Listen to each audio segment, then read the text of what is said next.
All I've got to say is things are changing. We are 11 days into my project and the plan has changed, but I'm just gonna take you straight through it to show you guys what exactly has changed in this whole project. You can see there are a lot of things here, but the skip is arriving today. We haven't yet had a skip. They wanted to make sure that they had enough waste there before that they ordered the skip, so the skip's coming today. But let's go straight inside.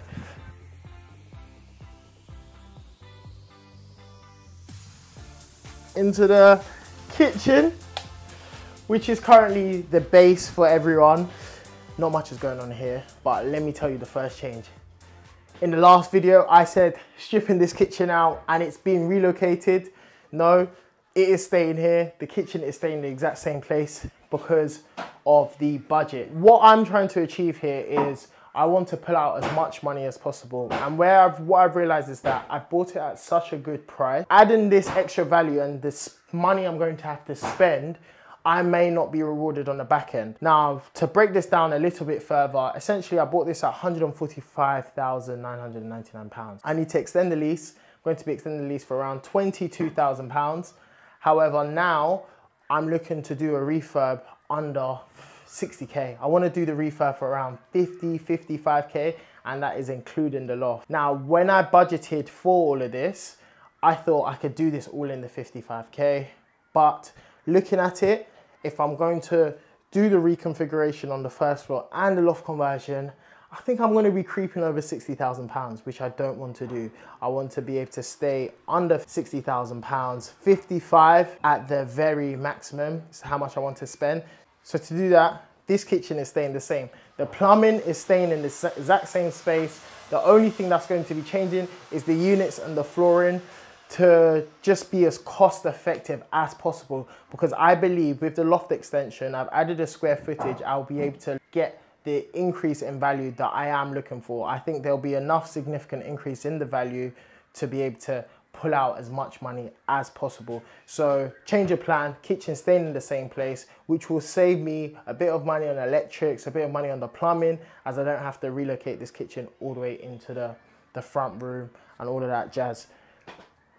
No reconfiguration, no problem, because I still added the square footage, so that means I still added a substantial amount of value. So let's just head into the next room.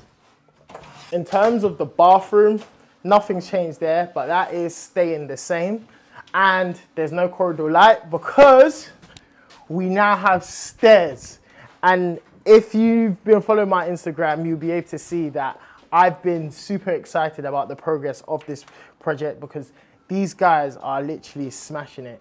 We are 11 days in, started last week, Monday, and it's Friday the 19th, and we already have stairs into the loft. The dorm was already up, all the stud frames done. We've already done our first fix plumbing, and today we're starting our first fix electric. So I'll quickly get you guys a B-roll because there's no flooring up there, but I'll show you what is currently been done already up there. And yeah, so much is happening. Really, really, really happy about it. Coming into this room, the room that I said, I'm going to take out this chimney breast, I'm going to do this, I'm going to do that, I'm going to do this. I'm not doing any of those things anymore. I think what we're going to be doing is just cleaning it up, doing a nice standard refurb on this. New flooring, paint the walls. The chimney breasts are staying. The budget is saying those chimney breasts have to stay. In terms of budget for that, I've been quoted around £900 per chimney breast to remove. And then you need to think about the steels that I'm gonna have to put in. The steels will cost me, I think, around like £350, and then the labor on top of it. It's just all stacking up. It's all stacking up and it's just not making sense. As much as I'd want to do that to get the extra bedroom, my end users, yes, bring me more money, but then I leave money in the deal. What do I want right now? And I think at the moment, at the stage where I'm at now, I want to leave minimal in this deal, do another flip, and then maybe I can afford to leave a bit more in my next deal. But at the moment, don't want to leave too much in here.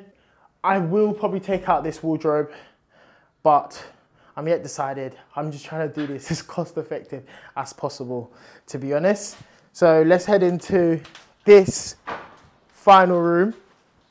This final room is nothing's going to be happening. I'm going to be doing what I need to do here to just make it look clean, make it look nice, new lighting in here, and just literally lifting up the flooring, put new flooring, maybe add in a few extra sockets.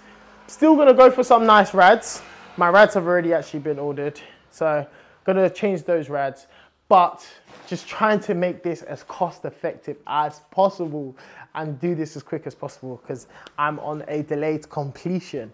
Do I have time to now replumb, do a whole rewire, take out the chimney breast? No, at this minute in time, I don't believe that I have the time to do it because I need to complete, and before I complete, I want to do as much work as possible to this property to uplift the value. Looking deeper into it, it kind of makes sense. It's still very much a very profitable property, and I explain why in another video, why it's going to be so profitable. The only thing that I'm a bit, let's say, annoyed about is the fact that I might need beading, and I hate beading. I hate beading. Beading's that little wood thing that goes around the skirting boards. When people put laminate flooring, I prefer to have it smoother where I have my laminate flooring and my skirting on top and it looks nice and clean. But because I'm not going to be taking the skirting board off, I might need beading to secure the laminate flooring. That's probably what I'm most upset about because I hate beading. But hopefully, I'm speaking to my floorers on Monday. We can think of a different solution as to not have to use beading. But we'll see. So yeah, that is the update for this project. This 1 to 3 turned back into a 1 to 2. Shoot me, it's all right. And it's still gonna be super sick, super amazing. Still looking forward to it. So stay tuned for next week's update as we take you through what's going on, because who knows, hopefully we've got building control on Monday. Once building control give us the go ahead, everything starts to get insulated, closed up in there, and then we're going to be on track to start plastering at the end of the week. So I'll catch you guys. Remember to like, comment and subscribe, and I'll catch you next video.